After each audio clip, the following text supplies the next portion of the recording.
Hour looks back at the biggest flu epidemic in history on Standing in the Safety Zone. Baltimore remembers the 1918 flu epidemic and what every family needs to know about potential flu pandemic on keeping our children safe and secure. Pandemic flu and emergency safety preparedness. Coming up on HHS Network.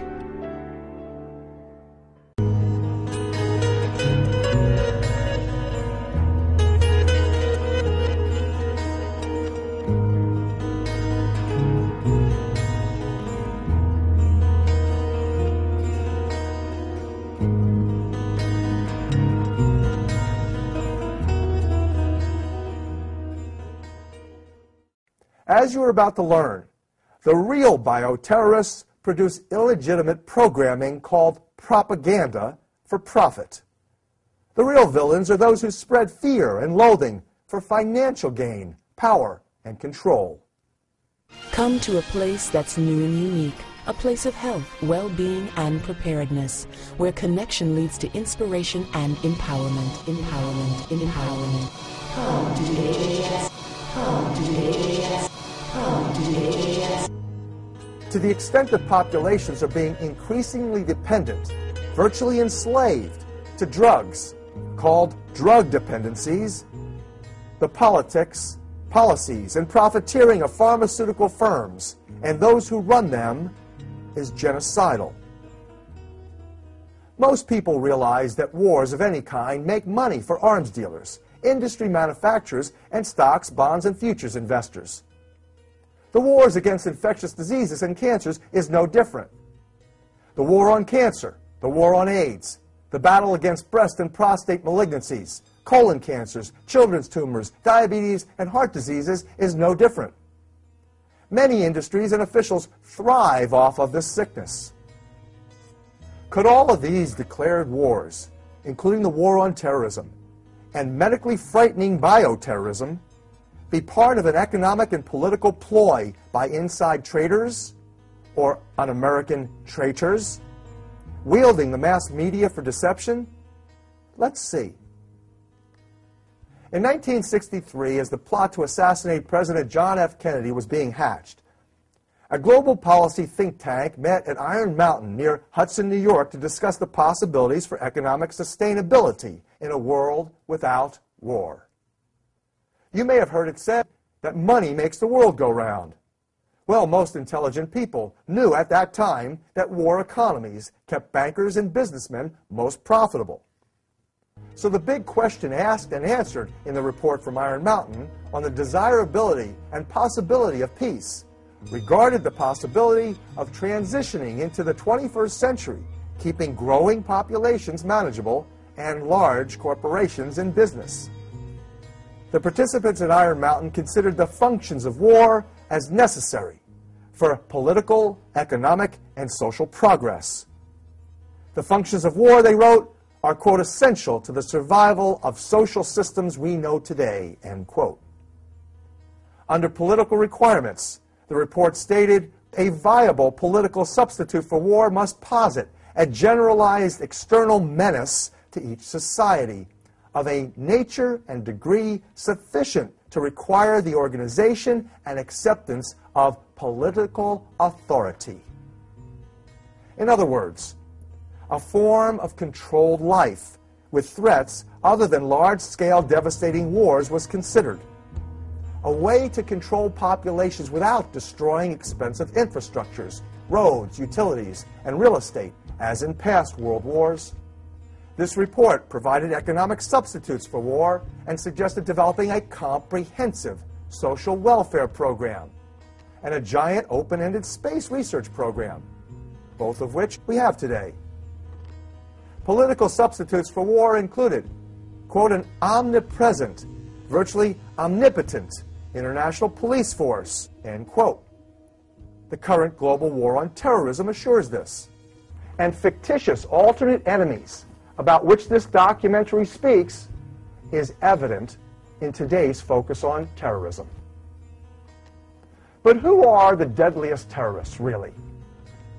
Do contemporary terrorists seek social control through a, quote, modern, sophisticated form of slavery? Ecological bioterrorism, and human genetic destruction was also recommended by the report from Iron Mountain think tank. They suggested a, quote, comprehensive program of applied eugenics, end quote. That means genetically culling and killing perceived social misfits, or having them die from environmental toxicity. And the report's cultural replacements in science included, besides space research and social welfare, this concept of eugenic genetic control. In essence, these policy analysts, representing global industrialists, concluded that viable alternatives to traditional warfare could be made available to keep the world's economies going and the burgeoning populations controlled. It might come as a shock to many people, but the form of government we have in this country today basically is socialistic. We have social programs for everything. We have educational programs to bring the curriculum around to what the national education authorities want. And basically we have a socialist program, but instead of the benefits going to the people, the benefits go to the corporations. Okay? So I think anyone that stops and looks at it would agree that we have socialism geared to benefit the multinational corporations. Now, interestingly enough, this is pushed along by a fervent nationalism. What's good for GM is good for the country, okay? And our country, right or wrong, and we're going to go take our form of freedom and democracy to some other country. If you don't like it, we'll just invade you and occupy you, okay? Now, what does that tell us? That tells us that the form of government that we're operating under today is National Socialism. And that should come as a shock to many people, particularly when you consider that National Socialism in German, shortened down, means Nazi. So, because the Nazi Party was the National Socialist German Workers' Party, National Socialist Deutsche Arbeiterpartei, okay? And so they shortened it to Nazis. And by the way, that was a form of fascism, okay? And the man who coined the term fascism was Benito Mussolini in Italy.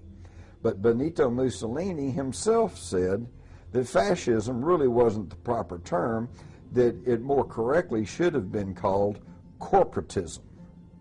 And that is simply when you have the corporations running the country and controlling the government. Now, this is what we saw in fascist Italy. This is what we saw in Nazi Germany. But the difference is this. In those countries, before World War II, the state took over the corporations. In the United States today, the corporations have taken over the state. But the end result's the same.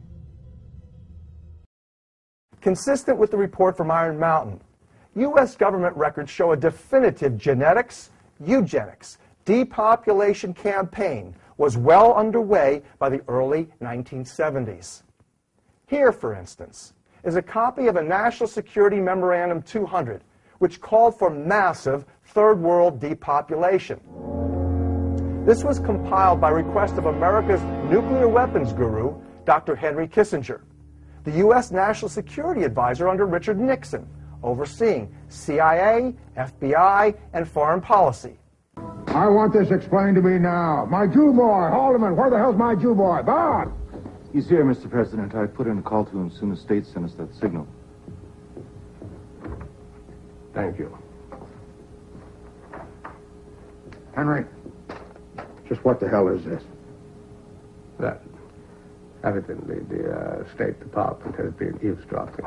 And a good thing, too. How else would I ever hear about what it is you're actually doing around here? Mr. President, I would never keep anything from you. Surely the day-to-day details of how I achieved the policy. Henry, we can't have the receivers calling plays the quarterback doesn't know. Is this signal correct? Well, you see, this is the point, Mr. President. We cannot truly say, not at the moment. Yes, I can see that, but you know how I hate it when State needles me about you running a secret foreign policy and cutting them out. Yes, I do, Mr. President. I do. If you are wondering why we have both nuclear weapons and now biological weapons deployed around the planet, and invest